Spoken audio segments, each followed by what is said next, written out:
Olá, amigos do canal Retorno da Glória, que a graça de Deus seja com cada um de vocês.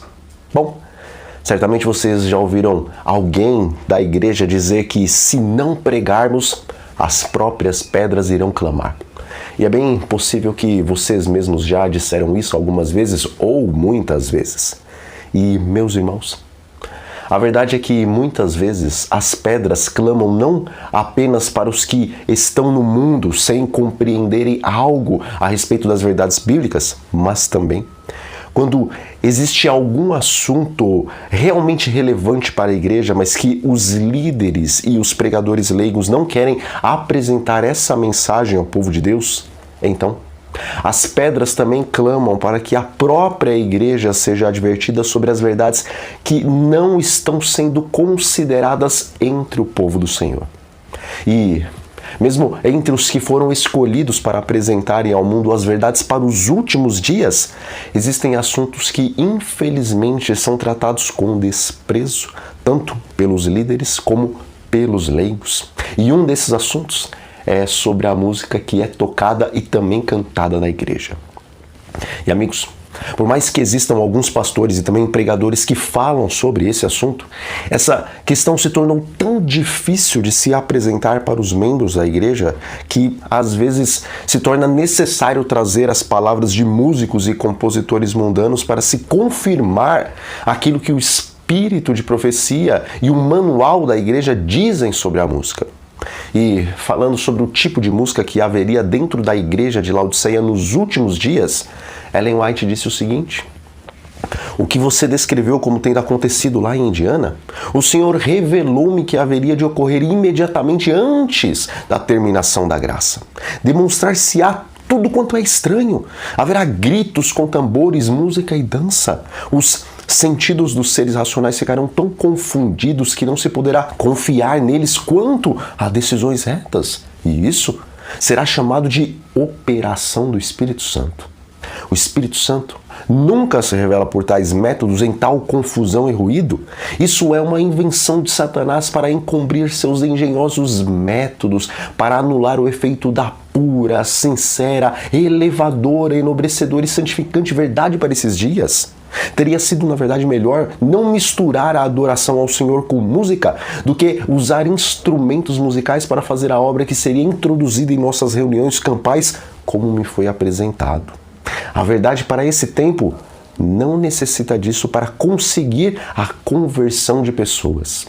Uma balbúrdia de barulho fere os sentidos e perverte aquilo que, se devidamente dirigido, seria uma bênção.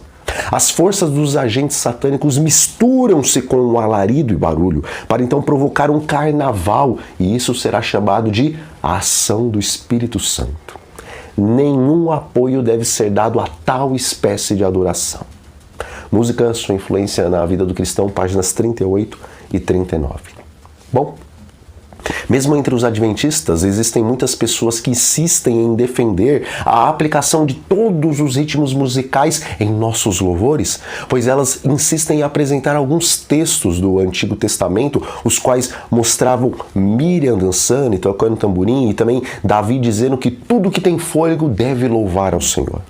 Contudo, além desses irmãos esquecerem de analisar o contexto da época com a crescente luz dada ao povo de Deus sobre música, eles também esquecem de analisar o contexto do tempo em que a senhora White teve essa visão, qual era o tipo de música que se tocava na igreja adventista e também em outras igrejas protestantes, e que tipo de música estava naquele período prestes a surgir. Veja, de acordo com a enciclopédia digital Wikipédia, o blues é um gênero e forma musical originado por afro-americanos no extremo sul dos Estados Unidos em torno do fim do século XIX.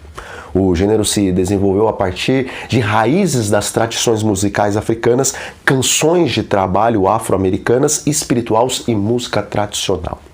Bom, Guardem bem essa informação sobre as raízes do ritmo blues, porque agora eu irei colocar um pequeno vídeo de uma entrevista com o cantor e compositor Marcelo Drummond, que foi vocalista da banda de rock baiana Camisa de Vênus e que em 1988 gravou um LP intitulado A Panela do Diabo, juntamente com o cantor Raul Seixas. Rock vem depois da Segunda Guerra. Quando que começa essa necessidade do jovem? É difícil de você situar a época,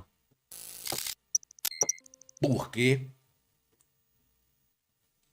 antes do rock já tinha rhythm and blues. Mas era uma coisa dos negros, né? Sim, presta atenção. Toda música popular foi feita pelos negros, toda e qualquer. Samba, começando daqui. Baião, chachado, ilá, blues, rock and roll, rhythm and blues, soul music, funk, reggae na África. O que você imaginar de música popular foi produzida pelos negros. Branco era outra coisa, branco era europeu e fazia música clássica. Aí você tem Brahms, você tem Tchaikovsky, você tem Beethoven, você tem... Era outra coisa. Preto era música de swing, música de suor. O jazz também, né? Sim, o jazz também, evidentemente. Principalmente o jazz e o blues. Né? Era uma música de sexo, era uma música que emulava o corpo, como os negros fazem muito bem, não é verdade? E a música clássica era uma música cerebral. Amigos, o conteúdo desse vídeo não tem nada a ver com preconceito racial ou coisa parecida. Mas, porque é tão importante entender que o ritmo blues, jazz, o soul, o rock, o reggae e todos os ritmos dançantes da nossa geração nasceram a partir dos afro-americanos? Bom, os norte-americanos eram descendentes dos europeus, os quais fugiram da Europa por causa da perseguição romana e trouxeram juntamente com eles para a América o cristianismo e a música sacra, a qual era tocada na Europa. E mesmo após 200 anos do cristianismo estar estabelecido nos Estados Unidos, Deus nunca conferiu qualquer visão ou sonho para a Sra. White, apontando a música sacra europeia como uma coisa ruim para o louvor que era apresentado nos cultos da igreja. Contudo, nós sabemos que os afro-americanos são de origem escrava, pois eles eram trazidos da África para a América do Norte. E assim como os peregrinos europeus trouxeram suas tradições cristãs europeias para os Estados Unidos, do mesmo modo, os escravos africanos trouxeram suas tradições espiritualistas para a América do Norte. E assim como os cristãos europeus cantavam e tocavam músicas sacras com instrumentos de sopro e cordas para louvar a Deus, os africanos cantavam e dançavam músicas religiosas com seus tambores e xilofones para invocar os espíritos. E meus irmãos, para aqueles que defendem as músicas do antigo Israel para justificar os tambores e tamborins, saibam que a música que hoje tem sido tocada na igreja nada tem a ver com as cantigas do antigo Israel, mas o gospel que hoje se toca na igreja, na verdade, nem sequer é o gospel original dos verdadeiros conversos das religiões espirituais africanas para o cristianismo. Mas o gospel que se canta no mundo evangélico e mesmo na igreja adventista é o blues, o jazz, o soul, o rock, o reggae, o funk e todos os ritmos que têm como base a tradição das religiões africanas, as quais necessitavam dos ritmos que mexem com a nossa parte física e agitam o nosso corpo e embaçam o nosso raciocínio a fim dos espíritos poderem possuir o ser humano. E se não bastasse o Espírito Santo através da sua profeta, falando sobre o tipo de música que iria entrar na igreja, e também os próprios músicos mundanos confirmando, entre aspas, e explicando o porquê Deus alertou sua igreja com relação a esse tipo de música, ainda por cima, nós temos também o manual da igreja dizendo que grande cuidado deve ser exercido na escolha da música. Toda melodia que pertence à categoria do jazz, rock ou suas formas correlatas e toda expressão de linguagem que se refira a sentimentos tolos ou triviais serão evitadas pela pessoa verdadeiramente culta. Usemos apenas a boa música em casa, nas reuniões sociais, na escola e na igreja. Veja, às vezes dizemos que se uma coisa está difícil de se compreender, então é necessário desenhar para ficar bem claro. E através desse pequeno vídeo que eu apresentei de um cantor e compositor mundano, a questão do porquê devemos parar de cantar e ouvir músicas que hoje foram introduzidas na igreja, não apenas foram explicadas, meus amigos, mas foram desenhadas para que não fique dúvida quando o espírito de profecia diz que tais músicas fazem dentro de nós um carnaval, que embora isso seria chamado de operação do Espírito Santo, quem estaria por detrás dessa obra seria o mesmo Satanás que está por detrás dos rituais espíritas na África.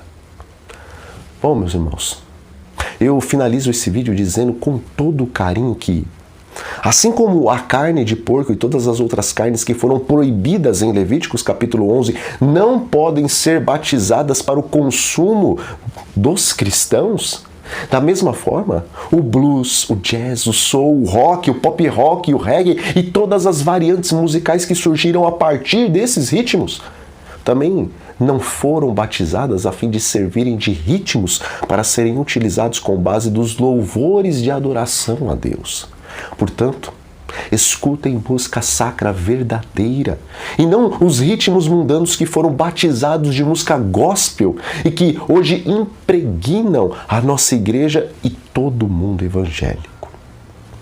Bom, eu espero que o Espírito Santo complete essa mensagem e traga total esclarecimento desse assunto para vocês. E, meus amigos, antes de nós nos despedirmos, se vocês desejarem ouvir como nunca antes sobre as 3 mensagens angelicais, então entre no link logo aqui abaixo na descrição desse vídeo e assistam lá no meu segundo canal o vídeo do pastor e também professor Walter Veit sobre as 3 mensagens angelicais. E, irmãos, se vocês também têm dúvidas sobre quem é o anjo Miguel, e mesmo que saibam quem ele é, mas desejem ver um estudo interessante sobre esse assunto, então eu também vou deixar um link aqui na descrição do vídeo, ok? Bom, um grande abraço a todos vocês e até a próxima, meus irmãos.